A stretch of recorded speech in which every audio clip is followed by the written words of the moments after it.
Have you ever felt that something's amiss in our world?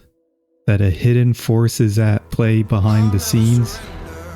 In a time when trust in our political leaders is at an all-time low, our intuition is telling us there is something wrong in our reality. Yet we cannot pinpoint exactly what is wrong. As the great Manly P. Hall once said, "It's not the wrath of the Almighty, but the stupidity of man that is causing most of the trouble." This podcast is not about personal gain or fortune. I'm here because I recognize that in the crisis of overwhelming ignorance and deception in which we live, I have a moral obligation to communicate what I know to be taking place in our world, in order for something to be done about it. Welcome to the Free Your Mind Canada podcast, where we dive into deep state politics, philosophy, the occult, spirituality, and above all else, natural law. This podcast is all about human freedom, and I'm your host, Adrian Cleveland, inviting you to join me on this enlightening journey. I'll never surrender. I'll never surrender. I'll never surrender. All right, welcome to episode 8 on mind control. So, 2 episodes ago, we briefly discussed the use of propaganda in wartime to sell the public on wars. In the first episode of this podcast on government, we talked about how governments don't actually work for the people. They work for the elites and their technocrats. And in order to achieve that goal, they must keep the population marginalized and indoctrinate it into apathy and obedience. And so if that's the case, how is that possible? How can that be achieved? So when we talk mind control, there's certain terms in relations to it. So social engineering, which is the actual science of figuring out how to persuade people's minds, and how to essentially, what's this? Engineer society. So social engineering is the technical term for it. When we talk mind control, that's just the simple term for it. Propaganda, which we'll get into what that term is. Public relations. So you probably have heard, this is a whole industry, the public relations industry. Public relations is propaganda, literally by the guy that invented the term. He said propaganda was a term that had negative connotation, so he changed it to public relations. And then we have psychological operations, or Psyops for short, which we'll get into that. And I'll do a whole episode on Psyops. Propaganda. So what is the definition? So this comes right out of the book called Propaganda by a man named Edward Bernays, who was a propagandist who literally single-handedly started the public relations industry. So, and he said, if you read his book, it's the first paragraph of the book. Propaganda means the conscious and intelligent manipulation of the organized habits and opinions of the masses is an important element in democratic society. Those who manipulate this unseen mechanism of society constitute an invisible government, which is the true ruling power of our country. We are governed, our minds are molded, our tastes formed, our ideas suggested, largely by men we never heard of. So there you have it. That's propaganda. It's the very conscious and intelligent manipulation of the organized habits and opinions of the masses. So manipulating the whole population. And he's telling you it's an element of democratic society, as in this is how governments manipulate people. And he's saying it's an unseen mechanism of society which constitutes the invisible government. So he's saying that the mind controllers of the world, these are the rulers of government. They're the ones that are actually in power. And then he tells us we are governed, our minds are molded, and our tastes formed, our ideas suggested, largely by men we never heard of. And that should be uncomfortable for everybody, because when you go out in the world and you make certain decisions, certain actions, especially in being a consumer, you're thinking you're doing that action or you're buying that product based on your own free will choice and thinking, when in reality, behind the scenes, we don't realize that there are people influencing what our thoughts are. And so he's telling you out in the open that this is what they do. So Edward Bernays was the nephew of Sigmund Freud. So he brought Freud's techniques to America to really manipulate the population. So he took Sigmund Freud's psychosocial analytic techniques and used it in America as a marketing tool or a propaganda tool. So Edward Bernays was in charge of selling World War I to Americans. So the notion of World War I was quite unpopular amongst the American population, mainly because America at the time was a non-interventionist country and didn't want to interfere in Europe's wars. And this was the guy that created all the propaganda to get Americans to go to war. So after World War I, so post-war, he sold these techniques to private corporations.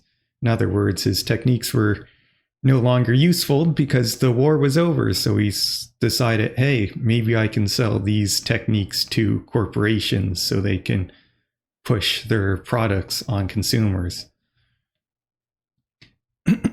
And so you probably notice this now when you watch any sort of advertising for a product, is it doesn't speak to any sort of rational means. It doesn't talk. So like if you see a car ad, it doesn't talk to the specs of how the car actually functions and works. It just, they target your emotional side and talk about stuff that has nothing to do about the product. And so that's what he did when he sold these techniques to corporations. So back in the day, you used to do that. You used to tell people what the product actually does and what its use is. And that's really speaking through people's rational thought process. So they make informed decisions as consumers. But rather than speak to people through rational means, it was about speaking to them through emotional means, through the psychosocial analysis done by Sigmund Freud. So examples of Edward Bernays' work are women smoking. So back in the day, smoking used to be just a man thing, and it was taboo for women to smoke. Smoking corporations, cigarette corporations, wanted a larger profit margin, and they want to get women smoking. So Edward Bernays shaped it as he went to a psychosocial analysis, and he said that women would equate the cigarettes as having their own penises. And from there, he created a parade in, I believe, New York City. he lined up all the news media paper at the time and instructed the women in the parade to light their cigarettes up at a certain time of the parade. And he called it Torches of Freedom. And then in that way, everybody equated cigarettes with freedom and the women's rights movement. And that's how Edward Bernays was able to get women to smoke. Bacon and eggs in the morning, that's another thing that wasn't popular with consumers. That was created by Edward Bernays. So corporations want to sell more bacon and eggs. And what he did was he opinion polled a bunch of doctors. Do you believe that it's better to have a hearty breakfast in the morning or a not hearty breakfast in the morning? And of course, the doctors said it's better to have a hearty breakfast in the morning.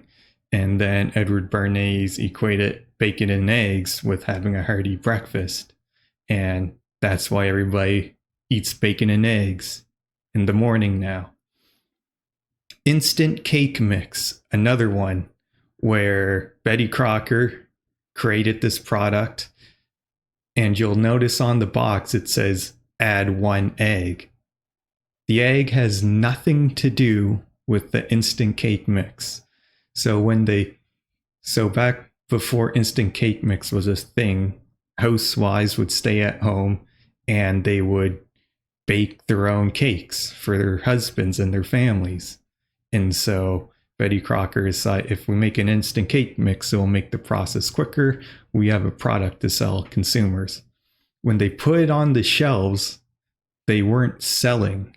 In other words, the housewives, when they're out doing their groceries, actually didn't want to buy the product.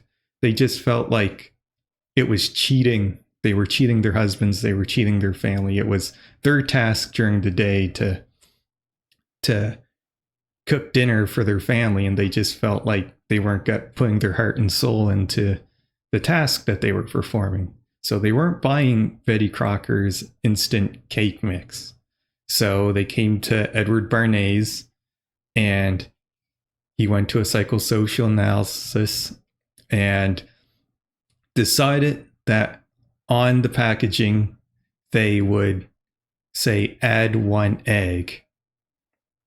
And this is to cater to the female mind and have them start thinking in terms of reproduction. That's what that egg represented symbolically. And all of a sudden, just that one slight manipulation and the instant cake mix was a hit. Another thing, Edward Bernays was involved in U.S. foreign policy, not just selling war, but U.S. foreign policy. So the United Fruit in Guatemala, he was instrumental in making people think that that was a socialist communist dictator in Guatemala, and therefore justifying overthrowing that government. So, like I said, Edward Bernays instrumental in changing people's thoughts on U.S. foreign policy as well. And so really, if you think today with like consumerism and all the useless stuff that's out there that we can buy, and how people get so excited about consumerism, that was a byproduct of Edward Bernays and him taking his psychosocial techniques to corporations. He's the one that manipulated the population into mindless consumers, or in other words, to tame the bewildered herd while the technocrats ran society. So if you want to know one man that single-handedly manipulated the entire world into thinking certain ways and has really shaped the way we do certain things today, such as if you're a woman, if you smoke, or if you eat bacon and eggs in the morning, or you've had an instant cake mix, this guy single-handedly is responsible for manipulating much of Western society. And so he called this term, he called what his work was, he called it propaganda. And he saw nothing bad about it. It was just the term of what was called. It could be used for good or it could be used for bad. But the term propaganda had a negative connotation because people saw how it was used to sell the population on war. And so he changed the word propaganda to public relations, since it fell out of favor after war, creating a whole industry. So to this day, we have the public relations industry. So it's a whole industry now. That is propaganda. So propaganda by Edward Bernays. So institutions using Bernays's propaganda, business organizations use it, so corporations, political leadership, women's activities, education, social service, and art and science. And that's not my take on it. That's if you actually go and look in at the book Propaganda by Edward Bernays, he lists those as chapters in his book. So Bernays's propaganda is in all aspects of society, especially government. So if you look at President Obama's political campaign, he won the award for his political campaign, won the public relations reward as being one of the most successful public relation projects in the whole industry. And so, gotta remember, as soon as we hear public relations, that's propaganda. And so you can read, so to understand more about propaganda and Edward Bernays, you can actually read his book, Propaganda by Edward Bernays. He has another book, which I think he authored with Walter Lippmann, called Crystallizing Public Opinion.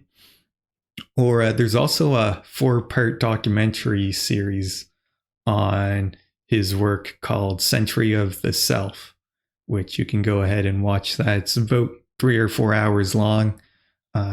Luckily for the 4-part series, they gave a little brief introduction of what they were discussing in each part of the series of the documentary. So we'll go ahead and play that now, just so you get an understanding of really what he fomented in society. Wanted this stuff.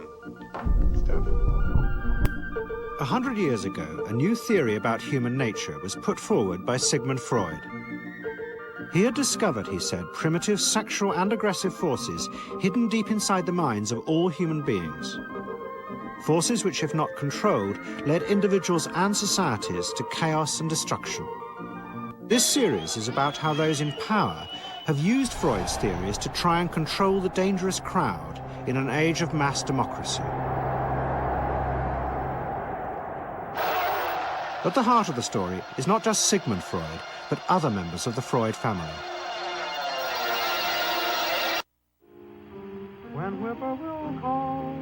This episode is about Freud's American nephew, Edward Bernays.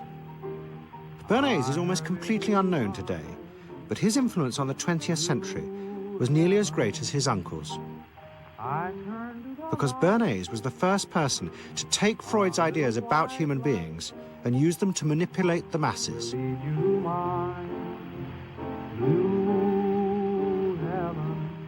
He showed American corporations for the first time how they could make people want things they didn't need by linking mass-produced goods to their unconscious desires.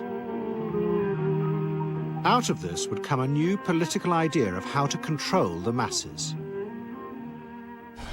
By satisfying people's inner selfish desires, one made them happy and thus docile.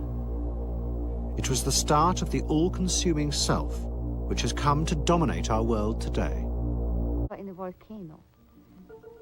The dream is the royal road to these thoughts, the royal road to the unconscious. This is the story of how Sigmund Freud's ideas about the unconscious mind were used by those in power in post-war America to try and control the masses. Politicians and planners came to believe that Freud was right to suggest that hidden deep within all human beings were dangerous and irrational desires and fears. They were convinced that it was the unleashing of these instincts that had led to the barbarism of Nazi Germany. To stop it ever happening again, they set out to find ways to control this hidden enemy within the human mind.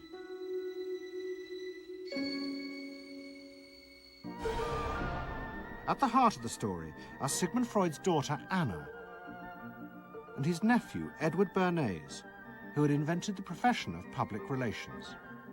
Their ideas were used by the US government, big business, and the CIA to develop techniques to manage and control the minds of the American people. Those in power believed that the only way to make democracy work and create a stable society was to repress the savage barbarism that lurked just under the surface of normal American life.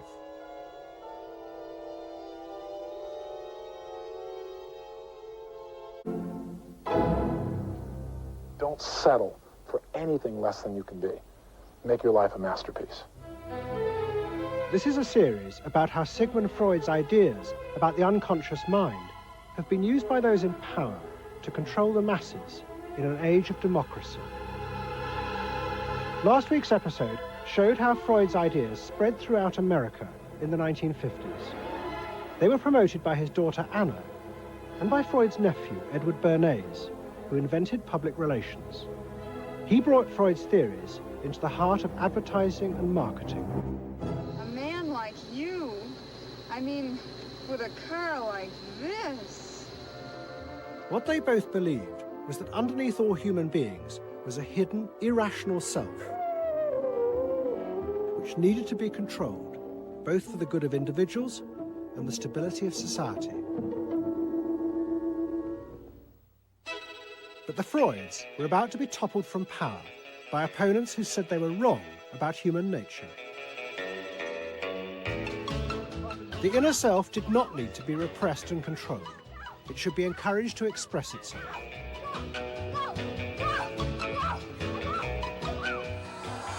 Out of this would come a new type of strong human being and a better society. But what in fact emerged from this revolution was the very opposite. An isolated, vulnerable, and above all greedy self, far more open to manipulation by both business and politics than anything that had gone before. Those in power would now control the self, not by repressing it, but by feeding its infinite desires.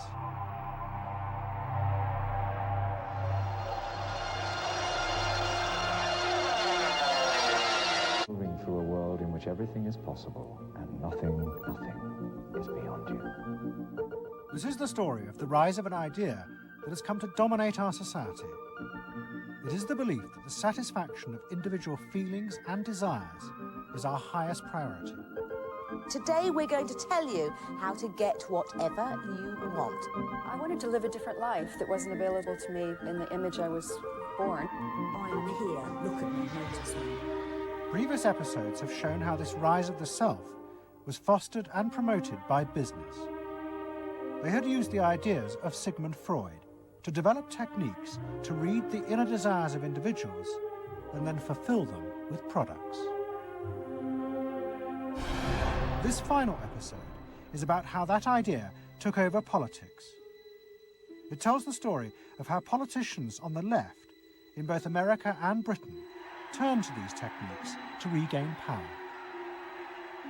They believed that they were creating a new and better form of democracy, one that truly responded to the inner feelings of individuals.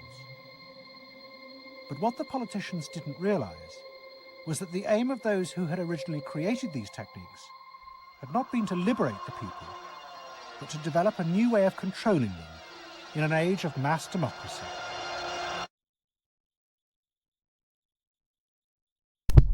So that's an introduction into the topics on the documentary The Century of the Self, which is on Edward Bernays and the use of propaganda in society. So once again, it's how could the Nazis and the Holocaust have happened?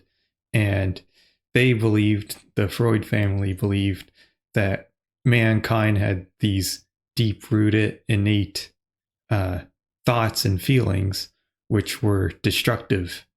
And that was used as a justification as, hey, those destructive means need to be curtailed for the sake of mankind. So once again, it's the whole justification, rationalization of why we need to be in power and further take away people's rights and take away their liberties.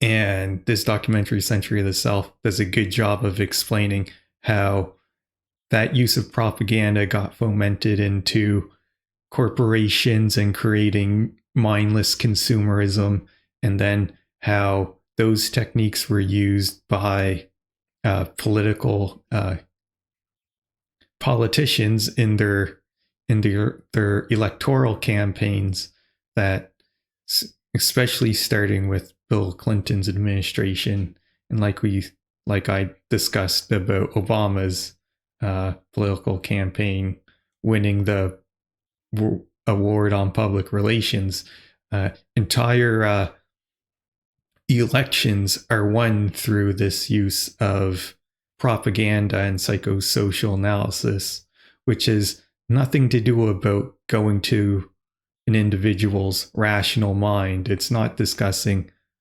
so these politicians, you'll notice in their political campaigns, they're not discussing philosophy, they're not discussing what would be good for the world.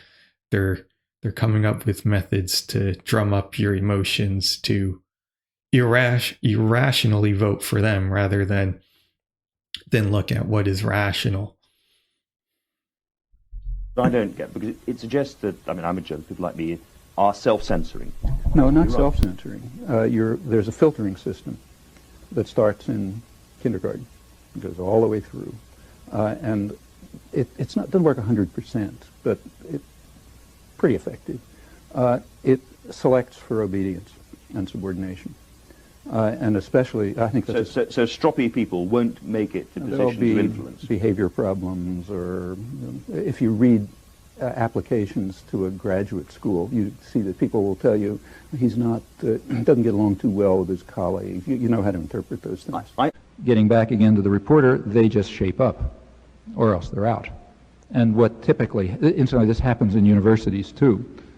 Those of you who are going on in the ideological professions, the social sciences and so on, you'll learn this.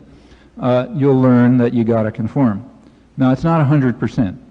You know, the system is willing to tolerate statistical error. But it's got to be enough so that there isn't any significant deviation. And you do come under pressures to conform.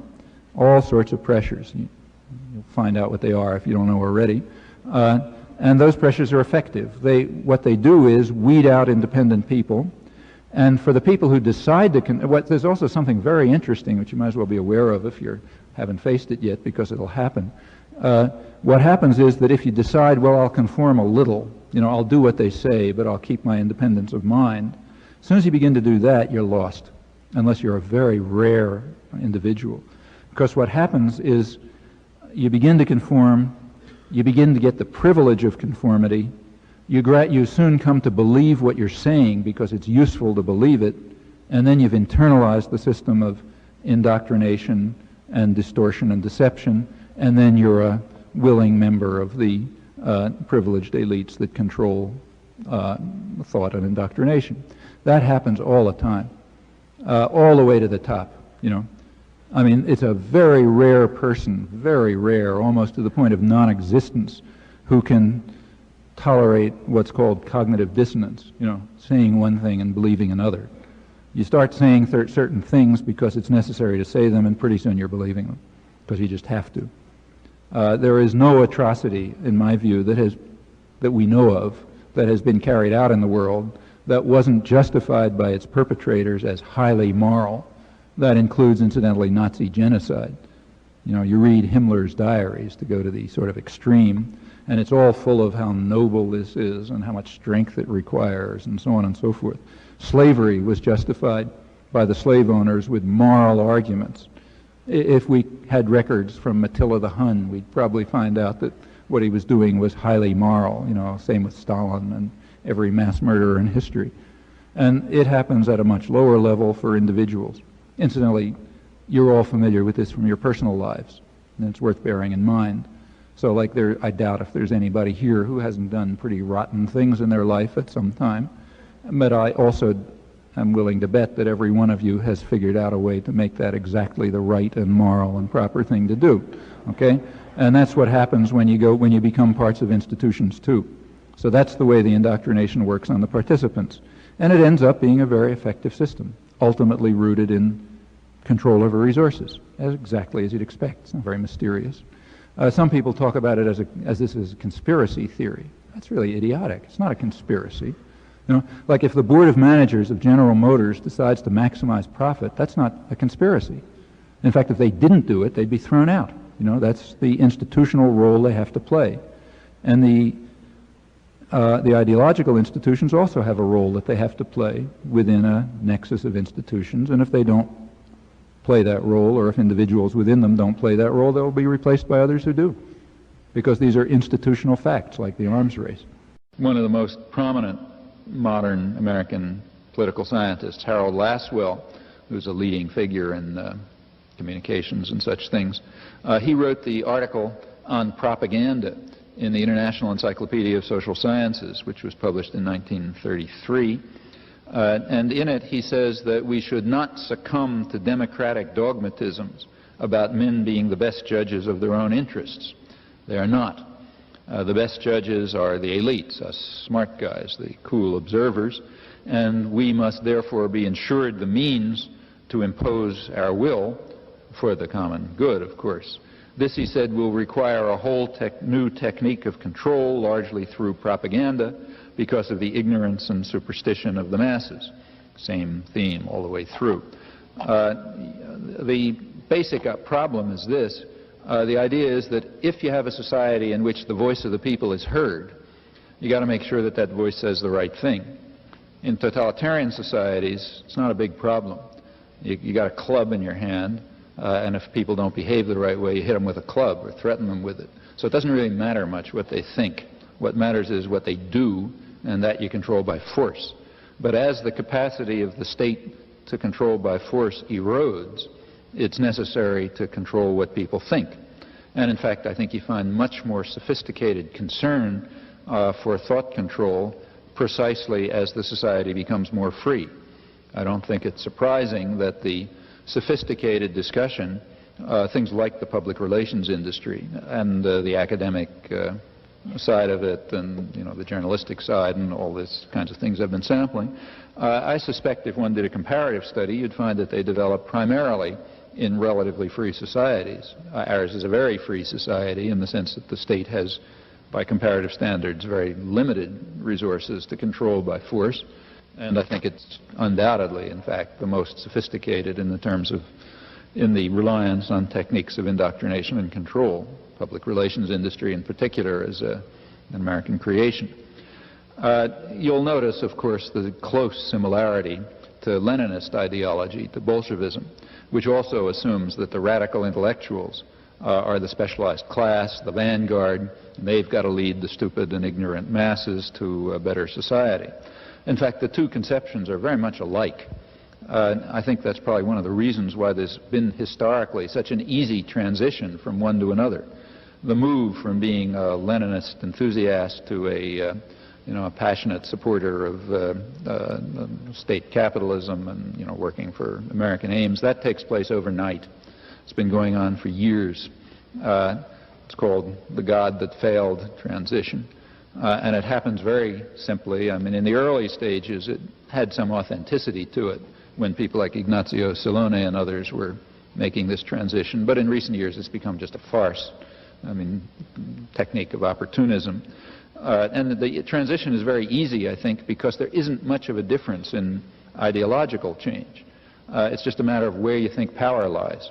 If you think there's going to be a popular revolution, and you can ride that revolution to state power and then wield the whip over the masses, you're a Leninist enthusiast. If you see that that's not going to happen, and power lies in the state capitalist institutions which you have to serve as a manager, an ideological manager, you do that. But it's basically a very similar position. And in fact, in the last century or so, since there's been a more or less identifiable secular intelligentsia, I think you find typically that they fall into one or the other of these two categories. They associate themselves with one or the other system of power and hierarchy and subordination. In fact, what I just said is almost a tautology. It's only if you submit to those systems that you're counted as a respectable intellectual, for obvious reasons. Well, coming up to more modern times, in the post-Second World War period, you find, again, a deep concern over the need to control and deceive the public, to control the public mind. Presidential historian Thomas Bailey wrote in 1948, at the time when we were sort of setting off on a new war, the Cold War, he wrote, "Because the masses are notoriously short-sighted and generally cannot see danger until it's at their throats, our statesmen are forced to deceive them into an awareness of their own long-run interests. Deception of the people may in fact become increasingly necessary unless we're willing to give our leaders in Washington a freer hand." And in 1981, as the United States was launching a new crusade for freedom, Samuel Huntington, the professor of government at Harvard, said in a private but published discussion, interchange, "You may have to sell intervention or other military action in such a way as to create the misimpression that it is the Soviet Union that you're fighting. That's what the United States has been doing ever since the Truman Doctrine," which is quite accurate and gives a certain insight into the nature of the Cold War, in particular into the nature of the war against Nicaragua, which is what he specifically had in mind. Well, these concerns over controlling the public mind tend to rise to the surface, particularly after periods of wars and turmoil, like the 17th century revolution, the Civil War, or like the First World War, when Woodrow Wilson launched the major Red Scare, which is the major example in modern American history, of all of American history, of state repression. That was really large-scale and effective in destroying unions and destroying independent politics and eliminating independent thought and so on. And the same thing happened after World War II with the phenomenon that's mislabeled McCarthyism. It's mislabeled because it was actually initiated by the liberal Democrats in the late 1940s. McCarthy just came along at the tail end of it and vulgarized it a little. The reason for this is that periods of wars and turmoil have a tendency to arouse people from apathy and to make them think and to make them organize often. So that's why you get things like the Red Scare and McCarthyism right after periods of war and turmoil, and the same thing happened after the Vietnam War, which had the same effect. After the Vietnam War, elites were concerned about what they called a crisis of democracy.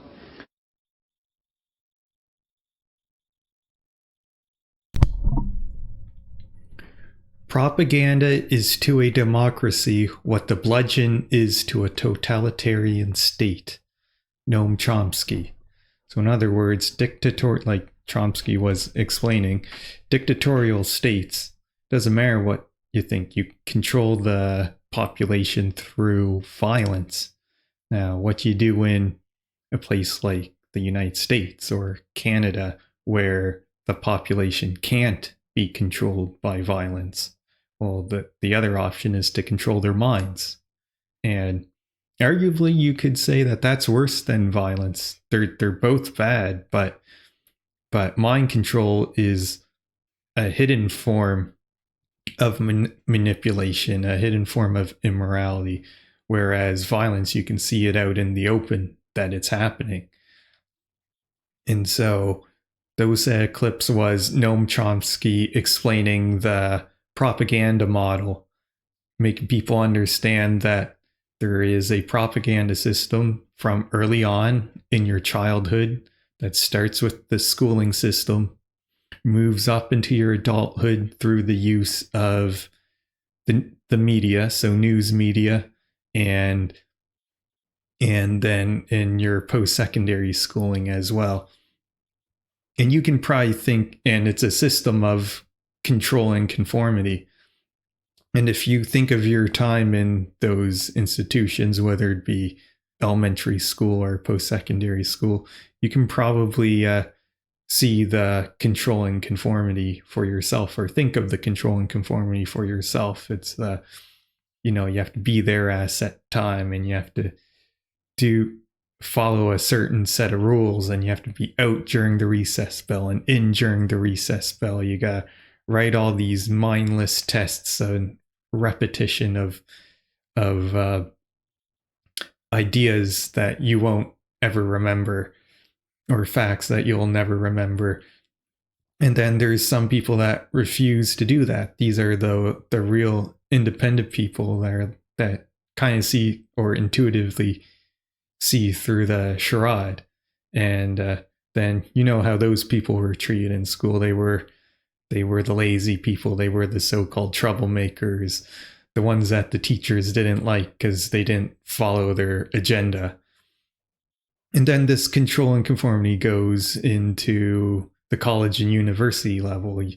You make your professors, your teachers like you, and so you can get a good grade, because if your professors or teachers didn't like you, then they were a hard marker and you got a lower grade.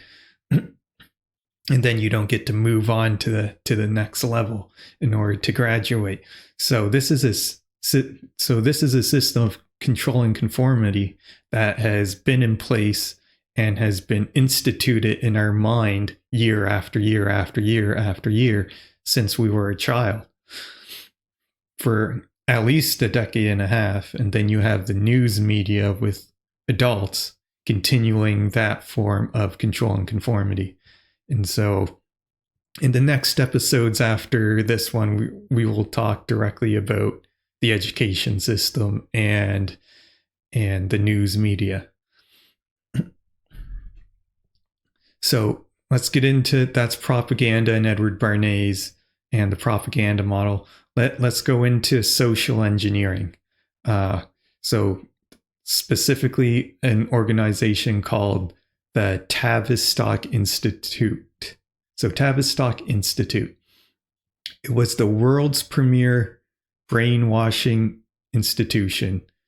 It was created at Wellington House in London and was funded by the British monarchy, the Rothschilds, and the Rockefellers. So here we go. This is another institution of the elitists. And this organization was made to socially engineer consent / create public opinion.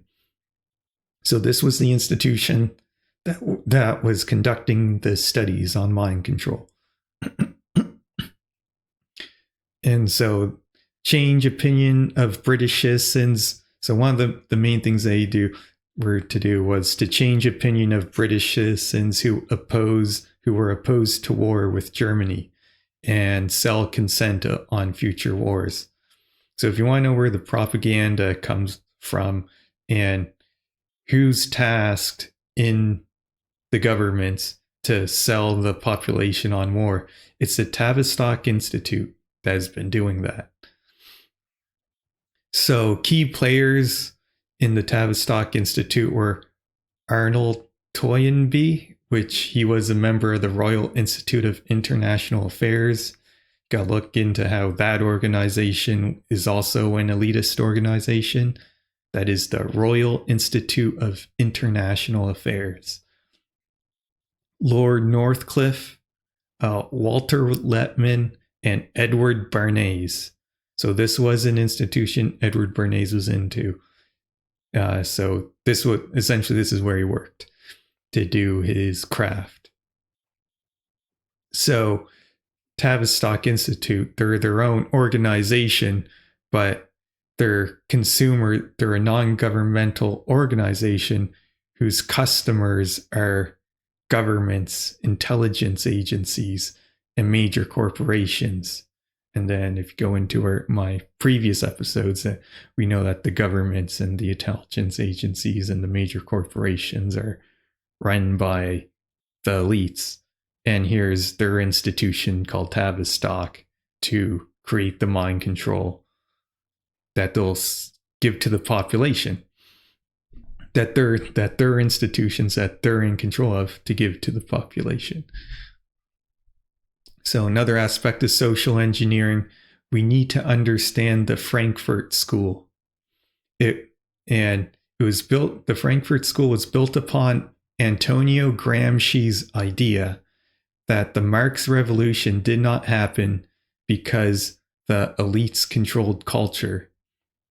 So in other words, Antonio Gramsci was trying to figure out Karl Marx's ideas as to why the Marxist revolution never happened. And he's, in his own way, he's saying that society's mind control.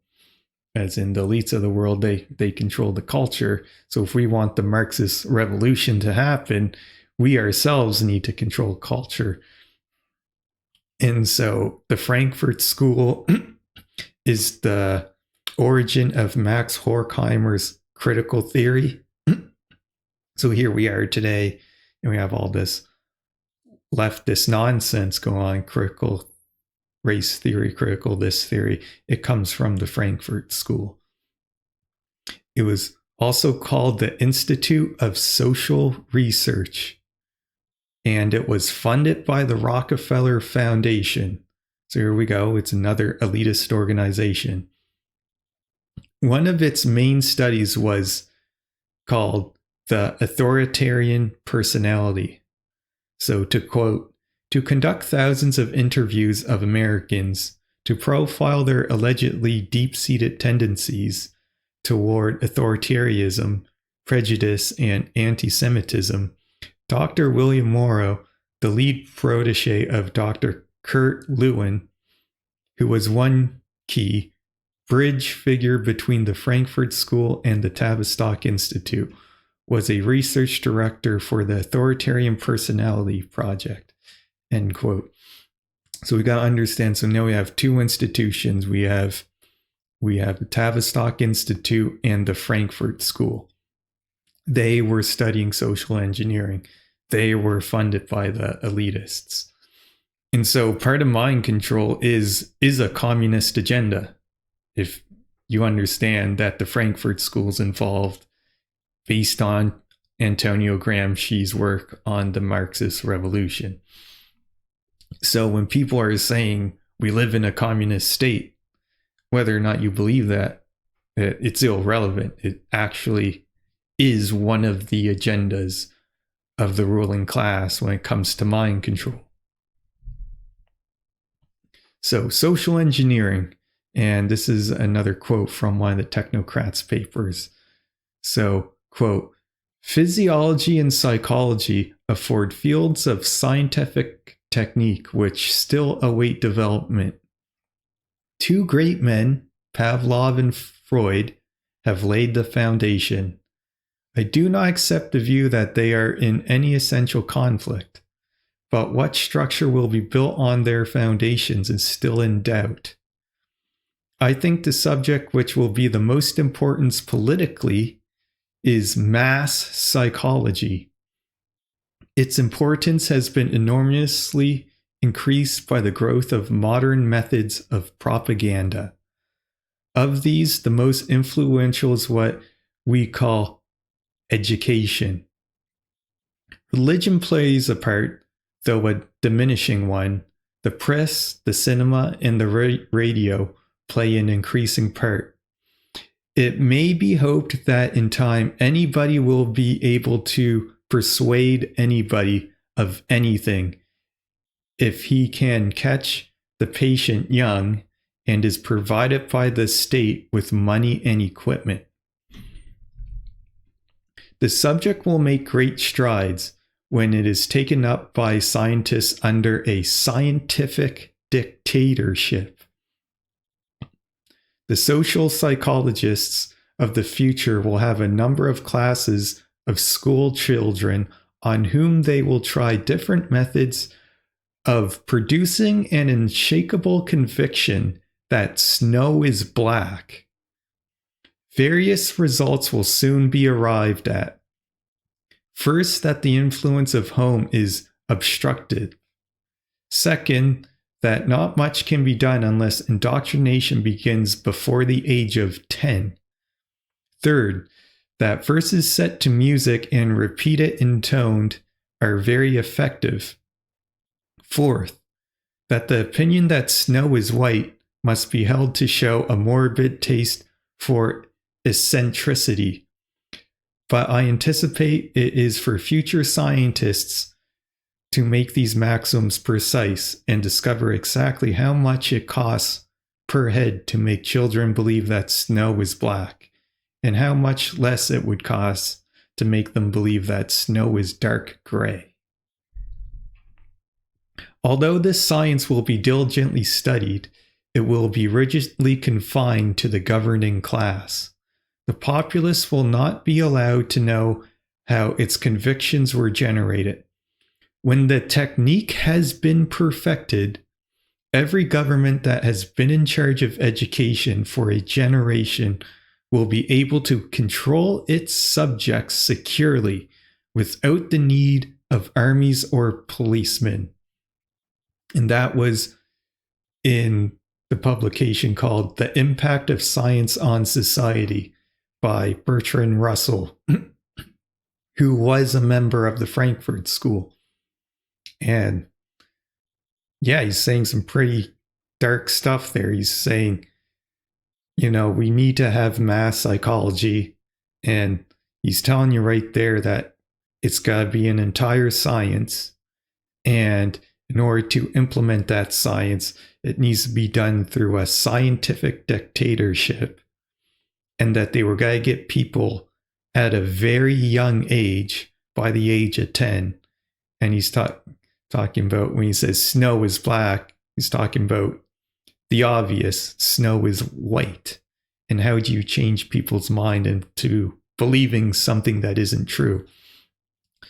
So that pretty much proves that mass psychology or social engineering is actually something that is being studied on our society.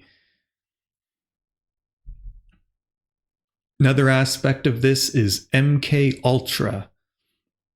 So these were mind control experiments by the CIA conducted on unknowing people. They were done in various areas, but they were done here in Canada by Dr. Cameron at McGill University in Quebec. And what they did was they gave patients drugs such as LSD to wipe their mind and program a new consciousness. So they were thinking, this was during the Cold War, and they thought the Soviets were working on mind control experiments. So we in the West, we need to get ahead of that and conduct our own mind control experiments. Completely illegal, by the way, but the CIA should stand for the Criminal Intelligence Agency, giving funds to medical research in universities, including McGill University in Quebec. Dr. Cameron, a well-respected psychologist, but a real a-hole if you heard some of the accounts of how he was as a person. And they were trying to study, can we brainwash people, as in wipe their entire mind clean and then reprogram them, and wipe their mind clean by using drugs like LSD. And of course, the patients didn't know what they were getting into, so there was no real medical consent to this. And really, it was a form of human torture. So, and what these things did was, all they did was only caused harm to their victims, and they claimed later on that they did not work. After a certain period of time, this MKUltra went on for several years, if not decades. And after a certain point, the CIA, we don't know how far that MKUltra experiments went and what were the conclusions, because the CIA destroyed documentation of the program after a certain date. So we do know that the CIA was conducting this experimentation, but there became a certain point where they just destroyed the documents on it. And we got to understand that a part of MKUltra, Nazis were involved on this. through their involvement in Operation Paperclip. And if you don't know what Operation Paperclip is, this was the CIA, MI6, and the Vatican figuring out key Nazi engineers and scientists that they thought were too important to bring to justice. Instead, they brought them here to the West in America through this paperclip program that the CIA created. It not only made them work in their institutions as slaves, they actually promoted them to high levels of management.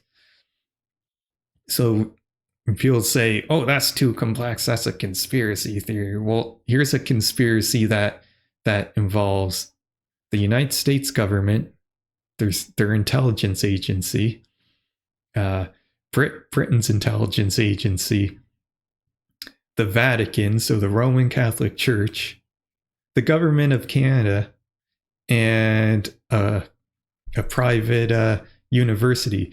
So to say that conspiracy theories can't be fast is false. And really, it's important that people understand Operation Paperclip and MKUltra, because this really was the start of the modern deep state in America. I mean, it goes back a little further with, like we talked earlier in the episode of War, of the Milner Group and Woodrow Wilson, and also the history of the Federal Reserve. But these were the people that really got into security agencies within the government and started running the show. If you want to really learn more about MKUltra, the Fifth Estate did a documentary on it, the Fifth Estate for CBC. But a really good book to read on this was by an author named Jim Keith, and the book is called Mass Control. And that's really one of those books that everybody should read. It is claimed that Jim Keith died because he created that book, showing that the CIA were a bunch of criminals. It's quite the read. It almost sounds very conspiratorial to the point where it's hard to be believable. It's so insane, the claims he makes in that book. But we know that they were doing it. So you have not just, so the point of MKUltra to understand is it's not just Tavistock and doing research on social engineering. There's been actual scientific torture on humans in order to figure out mind control. And there's also the conspiracy that MKUltra may still be happening to this day, because if you know anything about how governments and intelligence agencies work, yeah, MKUltra might be over, but that doesn't mean it's not happening under another name, under another black operation. And we wonder why America spends so much money on defense. Well, it goes into all these black ops. So another aspect of mind control is the military and their Psyops division. So this is where Psyops originates from, the military. So psychological operations, they have entire divisions in the army called a Psyops division. So originally, if you think like a Psyop, if you think like the planes flying over area of conflict and they're doing the leaflet dropping, that's a form of Psyops. And the Psyops division of the military is there to conduct propaganda during warfare on countries, communities, and the enemy. And their Psyops have different categories. They can be categorized as a white Psyop, a gray Psyop, or a black Psyop. And there's different ways that they conduct these Psyops through TV or radio or print publications. And these techniques then get used on the public outside of warfare, unknowing to the population. So when it comes to psyops, let's talk about this one in particular because it's happening in the modern day. They're called IIA psyops, or IIA stands for Interactive Internet Activity. So this is creating propaganda in the age of the internet. And this is collect data on people or group of people to figure out how they think or what their political opinions are. And then use social media to target people, in other words, to engineer their consent. And this technology was created by the US Army during the Iraq War. And after the Iraq War, this technology, the private corporations then kept the intellectual property rights of this form of propaganda. And now they're using it to sell you things for corporations.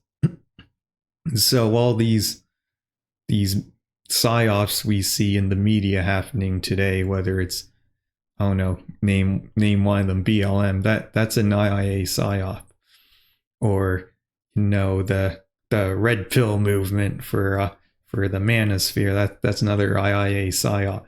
So anything you see on the internet that's there to influence your mind, automatically think it might be a IIA psyop. So there was a really good documentary called Shadowgate, which explains what is and what is the history behind IIA psyops that people should look into. So we'll play a brief clip on here so people understand what it is.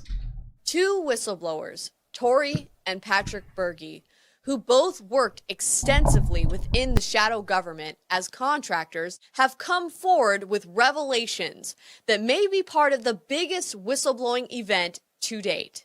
I'm one of thousands faceless, patriotic Americans that work within the shadows and had been doing that for a very long time. People that worked for John Brennan approached me while I was in my specialist training while I was in the Navy. When I was recruited, it was for electronic warfare. Then I ended up in information warfare, and ironically, the base that I first went to for electronic warfare is now information warfare.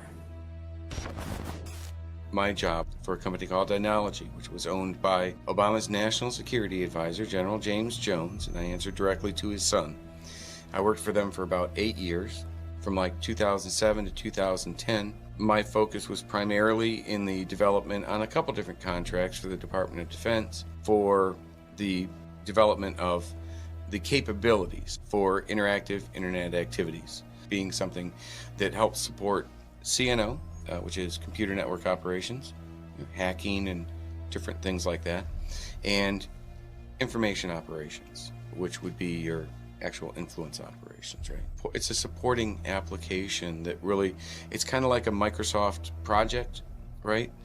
Which allows you to manage large projects, like enterprise level projects. But instead of like managing the building of the construction of a 14-story building, it's managing the most, malevolent operations that you could imagine. I was a contractor for various intelligence agencies that were privately created. So they were private contracting agencies because unlike what most people think, our intelligence doesn't stay within our borders or within federal buildings. The ShadowNet was the commercial version of an IIA weapon, IIA being interactive internet activities. That's the military nomenclature for what basically you've heard being described for the last 3 or 4 years with all the fake news and the fake news journalists and fake stories, fake dossier. All these things are attributes and characteristics of IIA, which is social media psychological warfare. We began that really in 2007, when right after the policy guidelines first came out.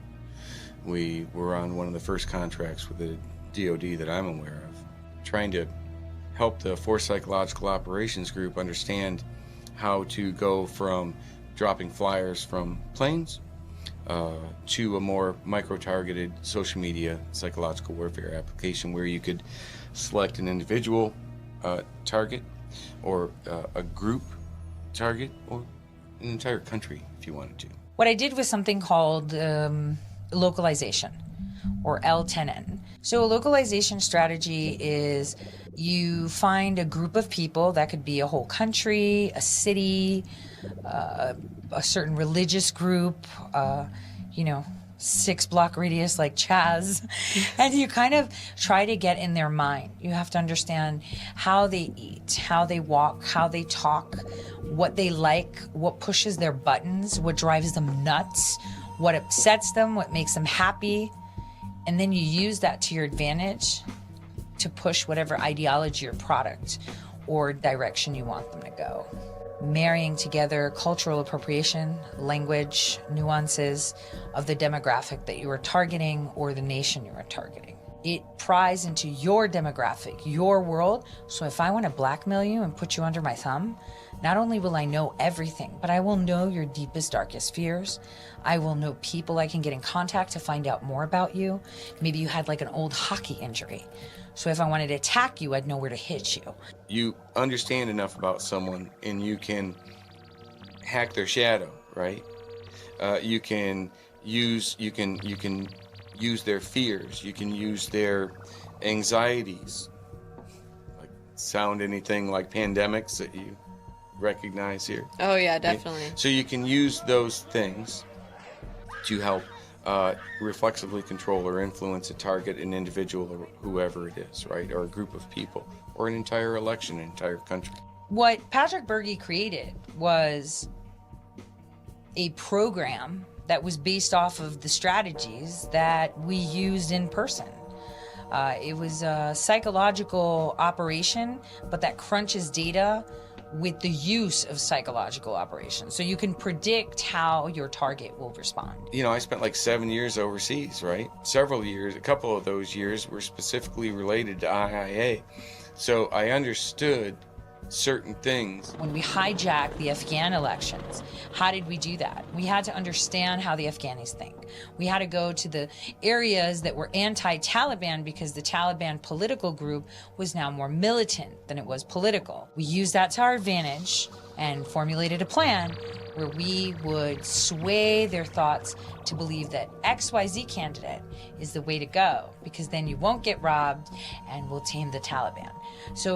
But we had to do it in their way. So he created an algorithm that does that for you.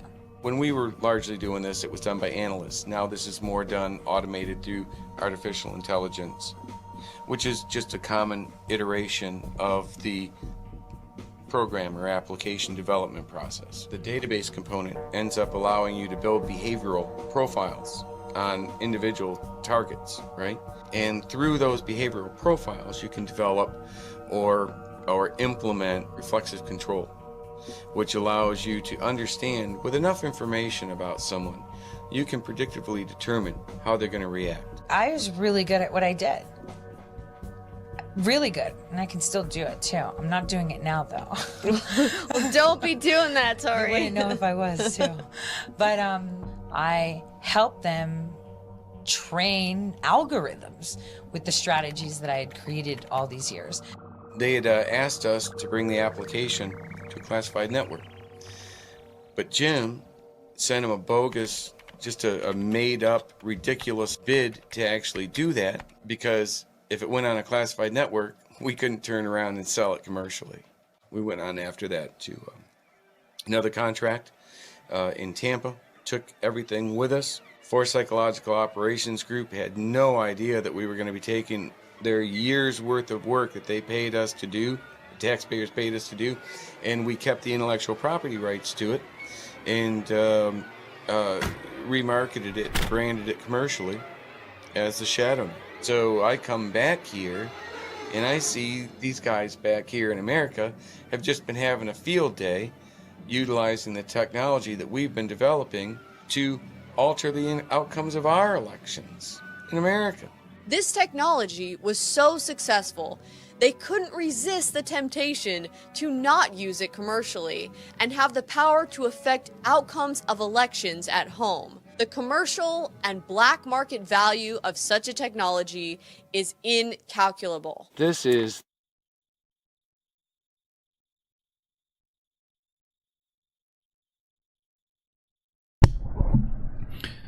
So that's a brief introduction into IIA Psyops, how they can influence elections, and really how they target social media. So why it's important to not be giving out all your data and putting your life out on the internet. And like they said, this spans past the US government. This is a new method of psyops that is being conducted all over the West. And the Canadian military is involved with testing these techniques out as well. So Canadian military conducts IIA psyops on the Canadian public. So this is from the Ottawa Citizen by a journalist called David Pugliese. He actually does a lot of reporting on the Canadian Armed Forces. And so this was one of the titles of his articles: Forged letter warning about wolves on the loose, part of Canadian Forces propaganda campaign that went awry. So this was in Nova Scotia, giving out letters to residents in, I believe it's Kentville, Nova Scotia, giving residents notices of wolves in the area. And then they actually went out and played wolf sounds to see how the citizens would react.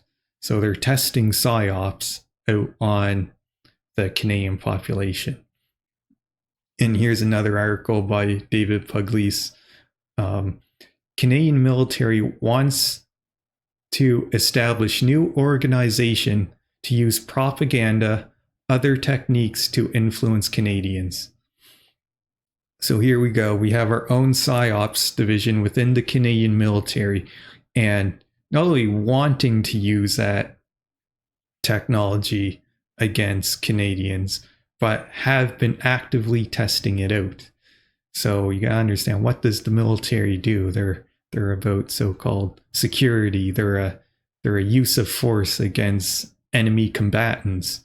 So if they're using a technique on you, and if the Canadian military is using a technique on you, what does that say? They're telling you that you are the enemy, that you are their subject to control. You got to realize this is a form of warfare. Mind control is warfare.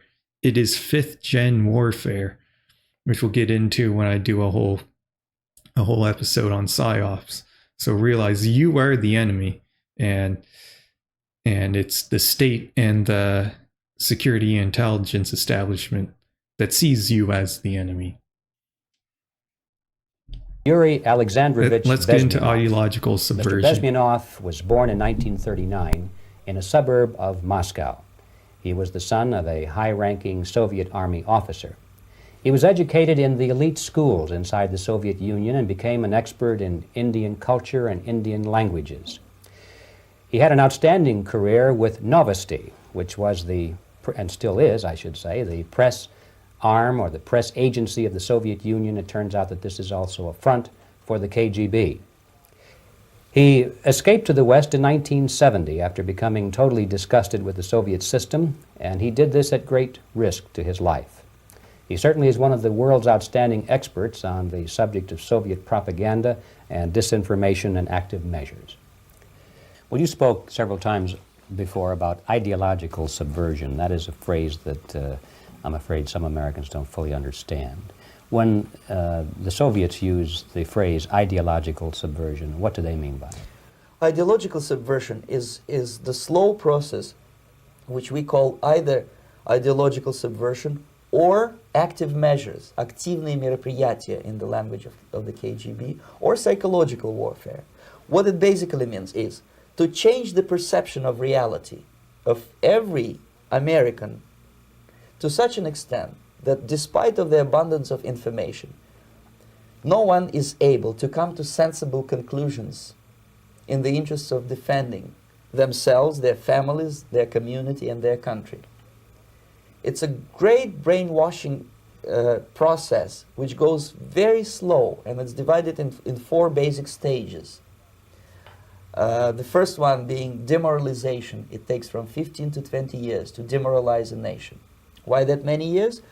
Because this is the minimum number of years which requires to educate 1 generation of students in the country of your enemy, exposed to the ideology of the enemy. In other words, Marxism-Leninism ideology is being pumped into the soft heads of at least 3 generations of American students without being challenged or counterbalanced by the basic values of Americanism, American patriotism. The demoralization process in the United States is basically completed already. For the last 25 years, actually it's overfulfilled, because demoralization now reaches such areas where previously not even Comrade Andropov and all his experts would even dream of such a tremendous success. Most of it is done by Americans to Americans, thanks to lack of moral standards. As I mentioned before, exposure to true information does not matter anymore. A person who was demoralized is unable to assess true information. The facts tell nothing to him. Even if I shower him with information, with authentic proof, with documents, with pictures, even if I take him by force to the Soviet Union and show him concentration camp, he will refuse to believe it until he is going to receive a kick in his fat bottom. When a military boot crashes his balls, then he will understand, but not before that. That's the tragic of the situation of demoralization. The next stage is destabilization. This time, subverter does not care about your ideas and the patterns of your consumption. Whether you eat junk food and get fat and flabby, doesn't matter anymore.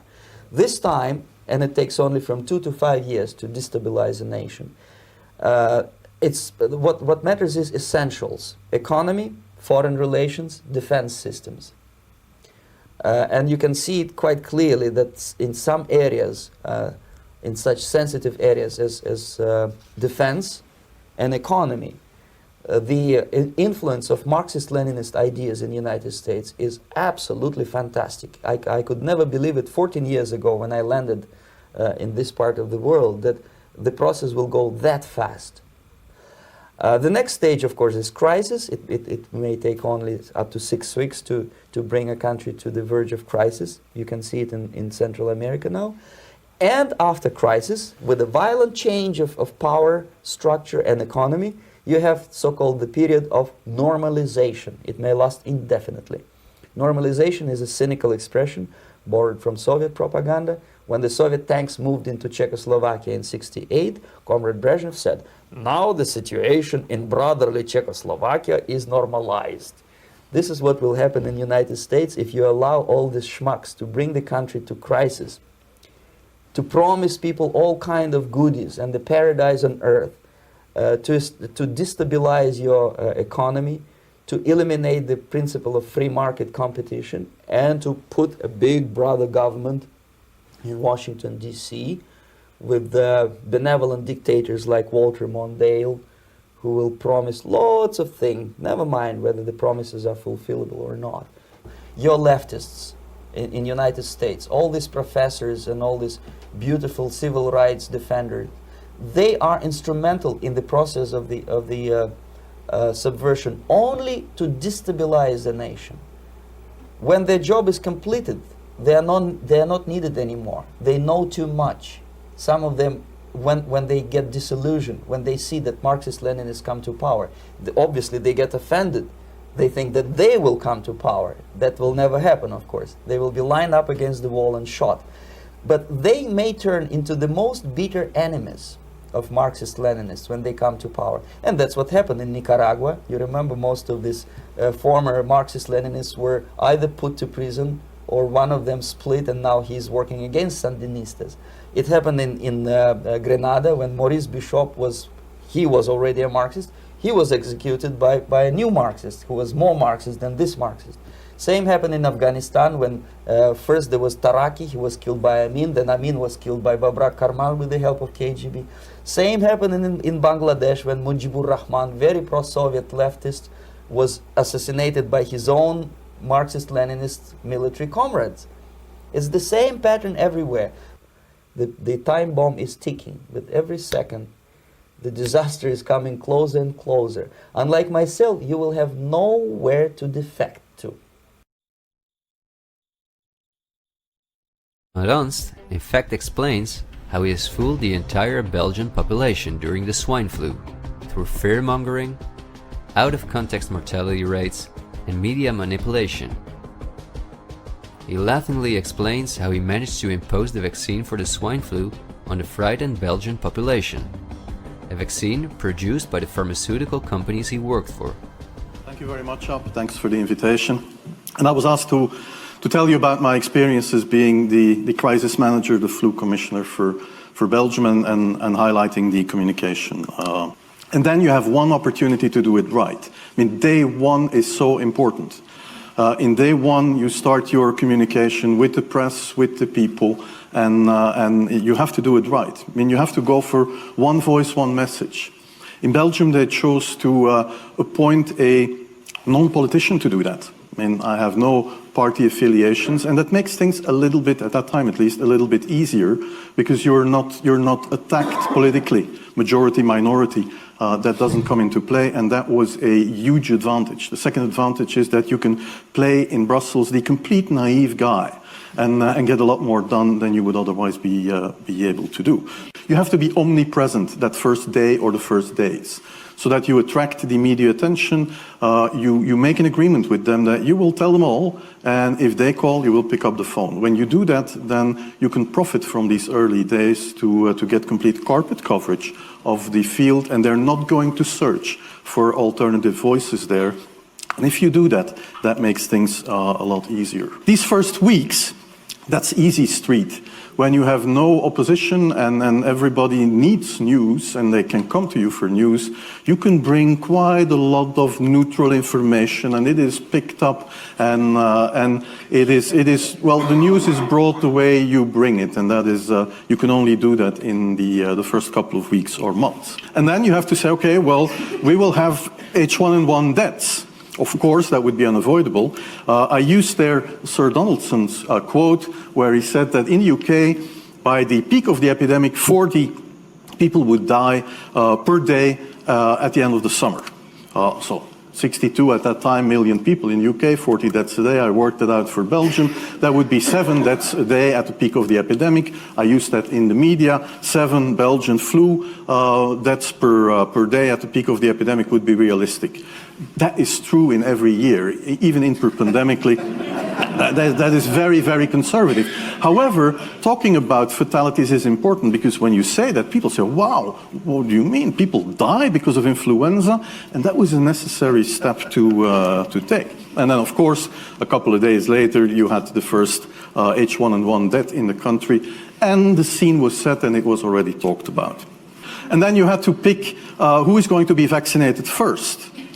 And then, well, women and children first, whatever. I mean, risk groups, they were important. And then I misused the fact that the top football soccer clubs in Belgium inappropriately and against all agreements vaccinated they made their soccer players priority people. So I said I can use that.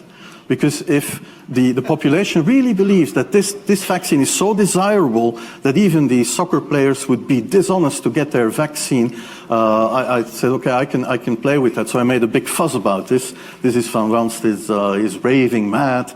But it worked. The Chatham House organization is also funded by all major corporations of the elite, the Gates Foundation and the Open Society Foundations.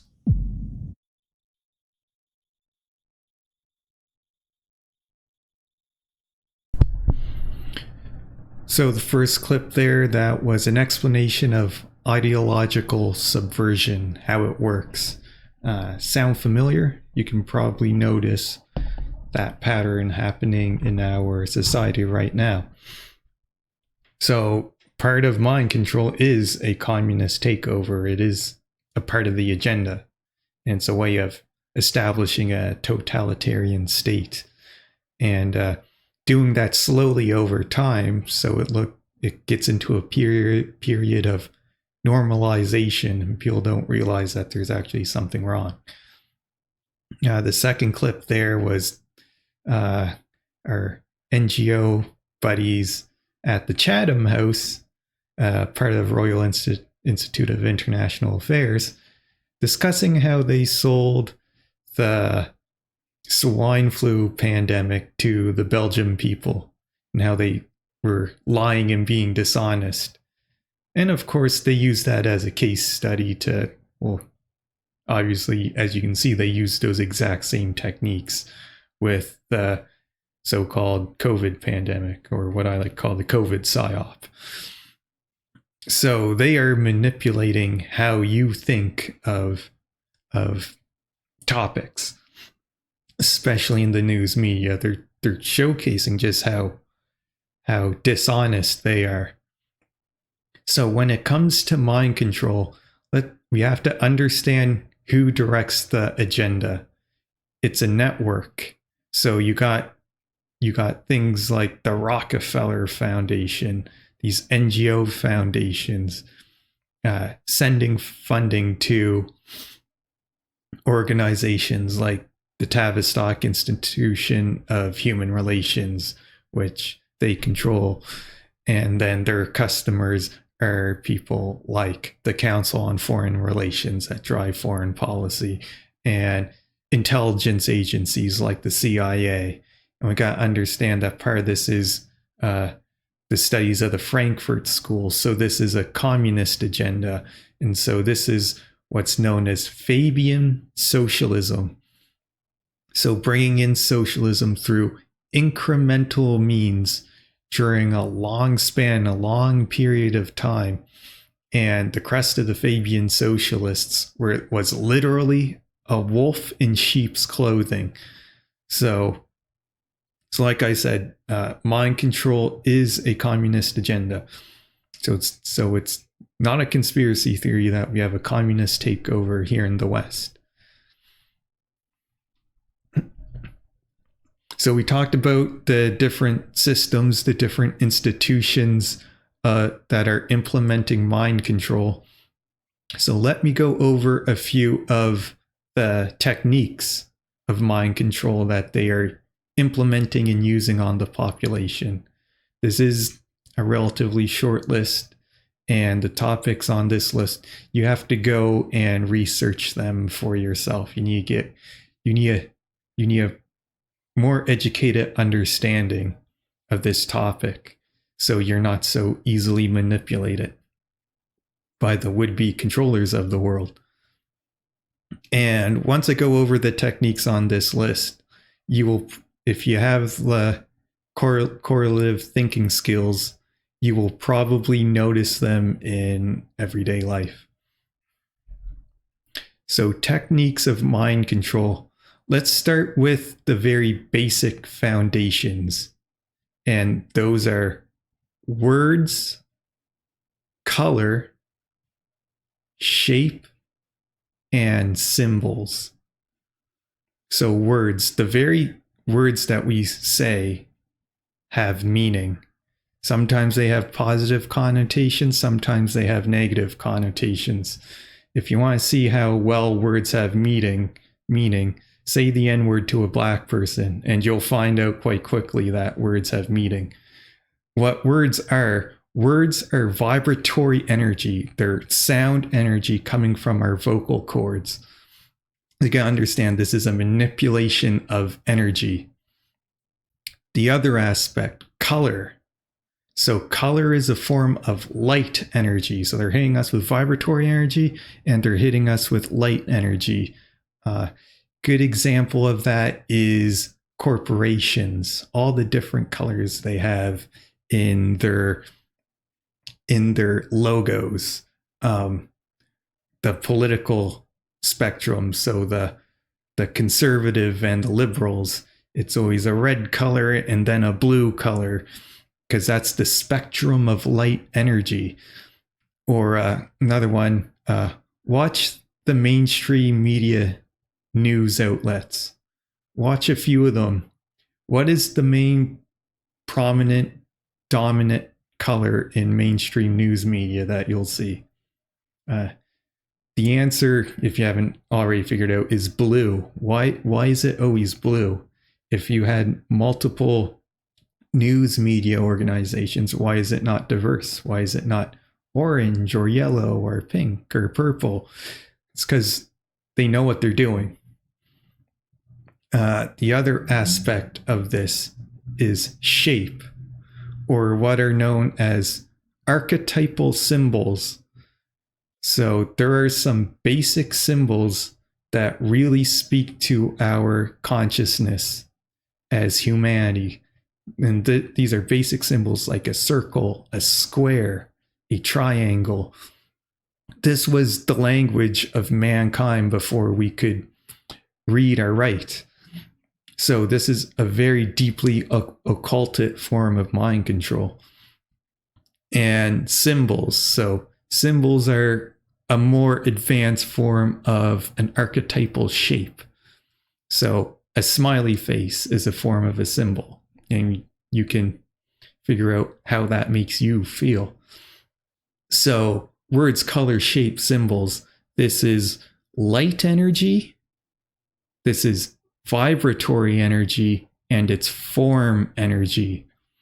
So it's a way of manipulating energy and in our human consciousness. Very basic foundational way of conducting mind control.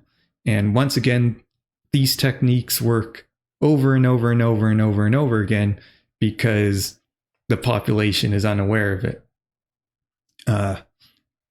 So those are the foundational techniques. Let's get into some more techniques.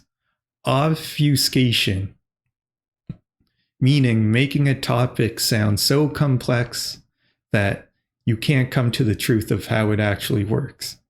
So, for example, last episode's topic, the Israeli-Palestine conflict, sounds like a complex topic about religion and a bunch of other nonsense when really it's a pretty simple conflict to understand. Another form of obfuscation, how money's created. Who the hell knows how a central bank works? And really easy to understand once you know how the system works. That's obfuscation. Another technique of mind control, cognitive dissonance, and so cognitive dissonance is holding two contradictory views simultaneously. So this is I understand the government is evil, but not everybody in government is evil. Not all the bureaucrats, not all the employees. Yeah, I understand that the police are violent sometimes, but it's only a few bad apples. That's cognitive dissonance, holding two contradictory thoughts that aren't in unison. Another technique of mind control is repetition. They use this one quite a bit.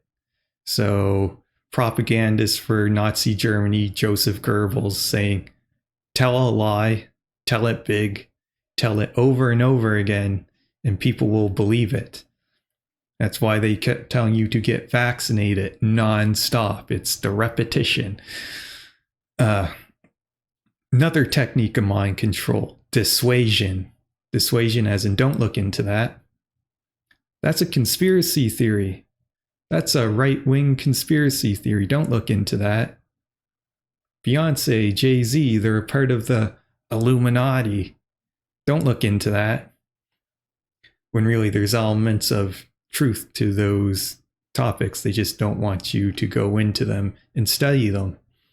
which is the next technique of mind control I have listed here. Elements of truth. In other words, a story may have a truth here or there, and that's how you get people to believe the lie. But the big overall arching picture, or what they want you to believe, or what they want you to, or the way that they want you to think, is not true at all. In other words, it's not the entire truth. So yeah, so if you go back to last week's topic, the Israel-Palestine conflict, yeah, it might be truthful that Hamas shoots rockets into Israel, but that's not the full story. Next technique of mind control, world view poisoning. This is having a not correct view of the world. And there are many ways of worldview poisoning.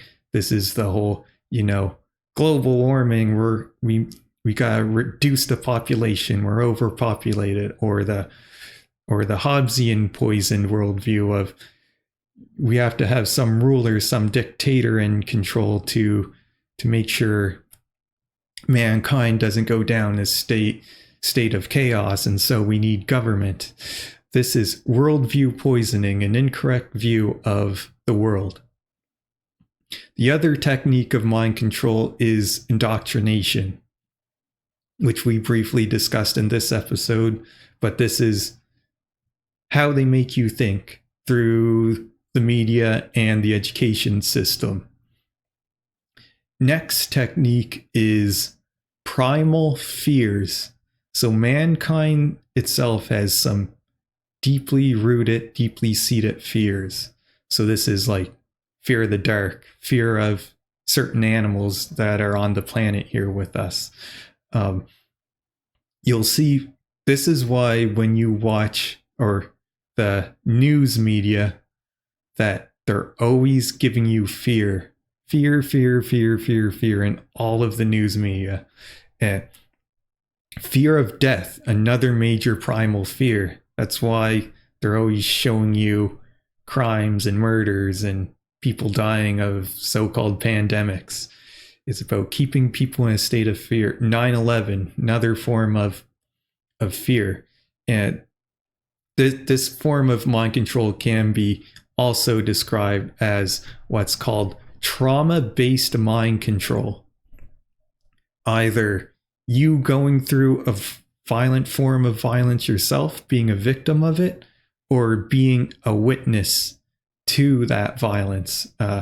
So the 9/11 false flag, that was a form of trauma-based mind control instituted on the entire population. So next technique of mind control, compartmentalization and hierarchy. So don't tell everybody everything, just give them bits and pieces of information, and then top-down pyramid structure. So think almost like corporations that we talked about in episode 2, the top-down command structure, so you don't understand the whole big picture. Next technique of mind control, meaningless slogans. You probably notice a lot of these. This is the Make America Great Again, or Trust the Science, or Support Our Troops. Slogans that don't really state any sort of factual information. They're meaningless. Another technique of mind control, illusion of time. So in other words, this could be many different things in regards to time. This could be lack of understanding of history. So we could be talking about some sort of conflict in society and not going back into the history to figure out the causal factors of what's going on. Or this could just be how our perception of things change over time. Or another good example of how our minds change is when you have a breakup in a relationship, and or you have a loved one that dies, and they say time heals all wounds. Our perception of of that traumatic event changes. Or if you think if one of us were to travel back in time and went to a caveman and showed them one of our cell phones, they would probably not know what to do with it, and they may burn you at the stake thinking you're a witch, because their level of consciousness is not at the level, and their understanding of scientific and technological advancement is not to the degree it is with us now. And then also with illusion of time, we could go into different epochs of our own human civilization. And so our perception and understanding of the world changes over time. And we got to understand time is an aspect of the universe. So time, space, matter. So really, this technique of mind control, the illusion of time, it's a more abstract topic to understand in regards to how it molds and shapes our mind. So more techniques of mind control. Divide and conquer. Keep people divided. This is known as the Hegelian dialectic. I don't think it was the intention of Hegel to create the negative connotation behind it, but he's the guy that created it. So this is, like I said, divide and conquer, keep people divided. The Hegelian dialectic. This is the left versus right, the pro-gun, the anti-gun, the pro-abortion, the anti-abortion. It's one of two sides. There's never an in-between or even a more advanced discussion on the topic. And the point of this is to keep people divided on a topic, so they're never unified. So divided we fall. Another aspect to go along with techniques of mind control, which goes along with divide and conquer, is controlled opposition. So once again, this is left-right, an example, this is left-right politics, when really both sides work for the same group, yet they have people fighting over left and right. That's controlled opposition. And sometimes controlled opposition can be intentional or unintentional. So, in other words, they've intentionally made this left-right psyop. So that's an intentional form of controlled opposition. Now, people may start believing in this left-right paradigm and get involved with it politically. And so they didn't intentionally create this form of controlled opposition, but now they're a part of it because they believe in it and they act upon those beliefs. So that would be an example of an unintentional form of controlled opposition. So another form of controlled opposition that people don't understand is capitalism versus socialism. And they don't realize how it was the ruling class that came up with both those systems to make you go into the Hegelian dialectic, divide and conquer. That's a topic I may discuss at a later episode. Another technique of mind control, appeal to authority. So these are when you watch like the toothpaste commercials and the guys with the white lab coats come out. Apparently for some odd reason, people trust so-called scientists or doctors more, or they trust people more if they have a white lab coat on. That was a technique created by or understood by Edward Bernays. Another appeal to authority is the third-party experts. So when your politicians go and say, "Hey, we got this independent study," that's appealing to the third-party expert. The so-called science, which, that trust the science, not actually looking at objective fact, just trusting it because they're the so-called authority figures. And another appeal to authority is opinion polls. So here in Canada, you got the Angus Reid opinion polls. That's a form of mind control. That's one of the oldest mind control techniques in Tavistock's book. So that is technique mind control called appeal to authority. Another technique of mind control, and this is probably one of the biggest techniques of mind control, money.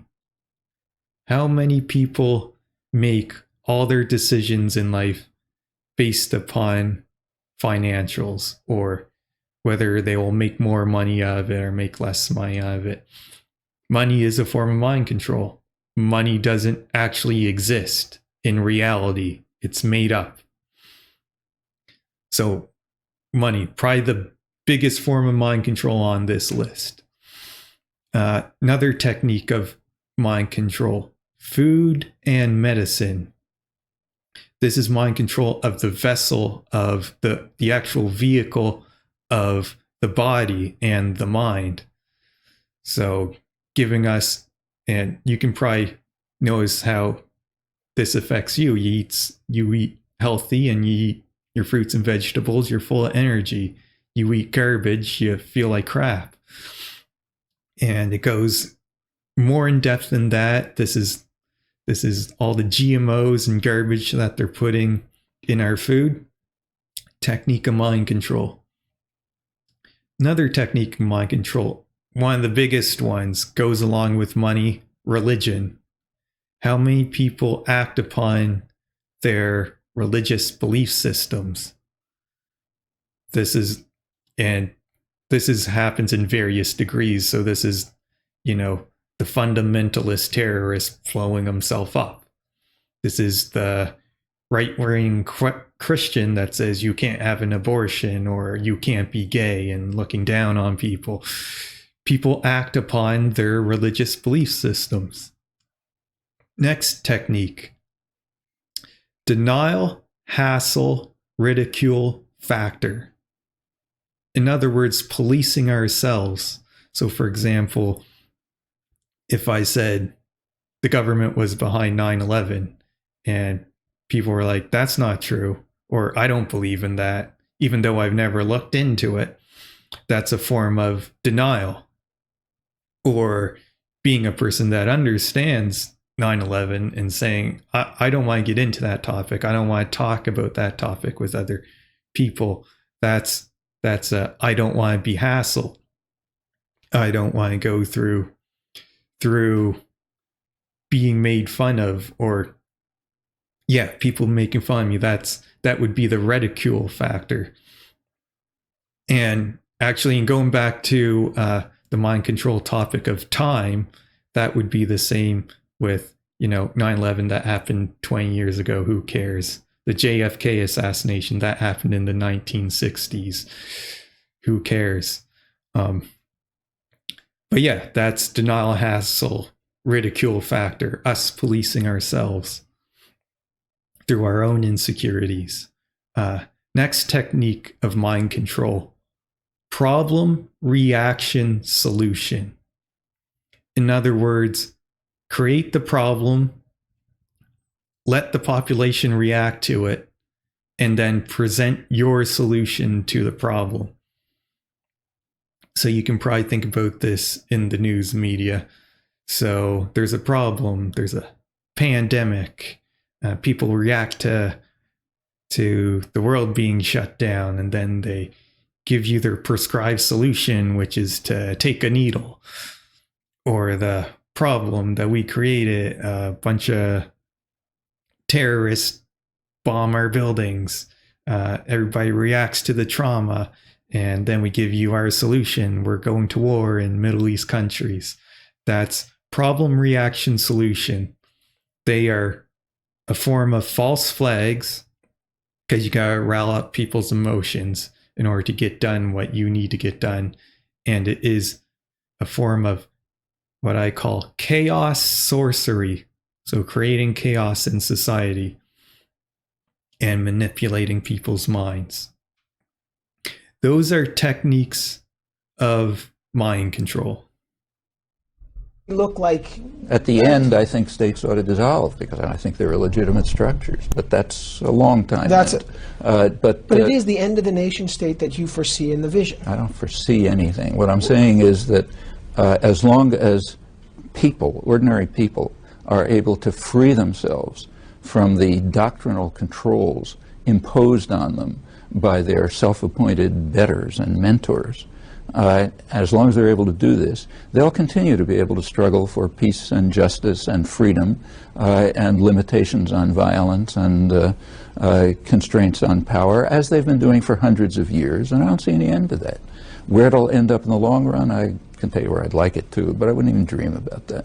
The immediate problem is to free ourselves from the shackles imposed very consciously by the kind of people you're talking about, who don't want the facts to be known, and for very good reasons, because if people know the facts, they're not going to tolerate them.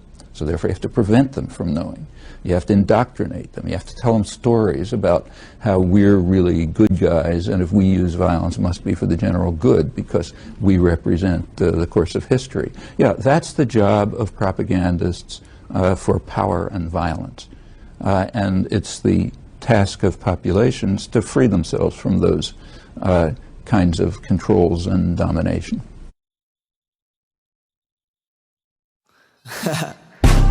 Watch the news, buy that new, follow rules, eat the foods, copy shoes every day cause we program. They'll pick what we choose, all the same, who is who, everything that we do, we program. Watch the news, buy that new, follow rules, eat the foods, copy shoes every day cause we program. They'll pick what we choose, all the same, who is who, everything that we do, we program. They want us brainwashed till we have the same thoughts, say the wrong thing and they'll put us in the same box. One world, one currency and no God. I won't let them piss on me and tell me that it's raindrops. Lies where they selling at, truth they don't tell us that. I don't care if you a Republican or a Democrat, ain't hearing what you telling me. We are not the enemy, they pushing their narrative through these Hollywood celebrities. We living in a matrix, every day the same shit. You don't like the history, you just try to erase it. You don't like something to somebody, you replace it. Everything is sexist, everything is racist. Every claim is baseless, everything is tainted. I love my life but the American dream is so tasteless. Time that we face it, I don't fear no man. Why you think they've been calling these TV shows programs? Watch the news, buy that new, follow rules, eat the foods, copy shoes every day cause we program. They'll pick what we choose, all the same, who is who, everything that we do, we program. Watch the news, buy that new, follow rules, eat the foods, copy shoes every day cause we program. They'll pick what we choose, all the same, who is who, everything that we do, we program. Capitalism got us trapped in a prison, killing people over Jordans while they laughing and chilling. The liquor store and fast food got you in a bad mood. Our lives politicized, don't really value criminals, lock up citizens, killing all the witnesses. What type of bullshit is this? The world that we living in. There's an app to find love, there's an app to buy drugs, there's no app to find us. While they're spraying our crops, they want you hating the cops, they want you hating your moms, they want you hating your pops. Want us hating each other, that's how they divide and conquer. Sell your soul if you want an easy way to the top. I've been praying to God, I know we here in the car. They just playing your emotions, got you feeling it all. It's love over here, not that fake stuff neither. I'll deprogram myself, I don't need you. Watch the news, buy that new, follow rules, eat the foods, copy shoes every day cause we program. They'll pick what we choose, all the same, who is who, everything that we do, we program. Watch the news, buy that new, follow rules, eat the foods, copy shoes every day cause we program. They'll pick what we choose, all the same, who is who, everything that we do, we program. You and I are told increasingly we have to choose between a left or right. Well, I'd like to suggest there is no such thing as a left or right. There's only an up or down. In this present crisis, government is not the solution to our problem. Government is the problem.